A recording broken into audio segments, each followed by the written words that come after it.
Hi guys, এখন আমরা আম পাড়তে আসছি। এই যে বিকি এখন গাছে উঠছে। আম টাম পেড়ে আমরা এখন আম মাখা করব।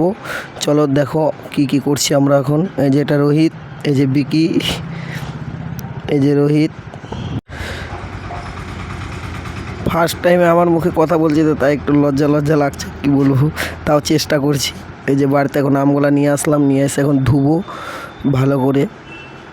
ধোয়ার পরে যখন কসলা হচ্ছি ভালো করে, ওই আমের রসগুলা থাকে। এবার বিকি ছুলতে লাগলো, রোহিত আবার ধুইতে লাগলো, এবার আমিও একটু হেল্প করলাম ওদের সাথে। তারপরে যে কাটাকাটি চালু হয়ে গেল আমাদের। এখন আঠিগুলা বার করলাম, বার করে এখন কুচি কুচি করে পিস করতেছি। এই যে আম কাটা এখন কমপ্লিট। অনেক আম হয়েছে, অনেকজন মিলে খাবো এখন। অনেকগুলা হয়েছে। এখন লঙ্কাগুলা বোটাগুলা ছুটিয়ে লঙ্কাগুলো এখন কাটবো, কুচি কুচি করে কেটে নেব। লঙ্কা কাটার পর হয়ে গেলে এবার তারপর লবণ টবণ দিয়ে মাখবো। লঙ্কা কাটা কমপ্লিট। এই যে একটু কাসন্ড দিব, কাসন্ড দিলে তারপর একটু লবণ দিব। লবণ দেওয়ার পর হালকা চিনি আর একটু 12 মিশালি মশলা দিব। 12 মিশালি মশলার পর হালকা লঙ্কার গুঁড়া দিলাম। কন্ট্রোল আমগুলাকে এখন মেখে নিব।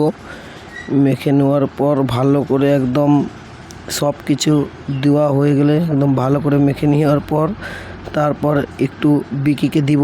বিকিকে দেওয়ার পর দেখি বিকি কী বলে, ভালো হয়েছে না খারাপ। বিকিকে দিলাম, বিকি খাই দেয় বলে সেই হয়েছে। এখন একটু আবার বিকিকে দেওয়ার পর এবার একটু তারপর আবার কাকিদেরকে দিলাম। কাকিরা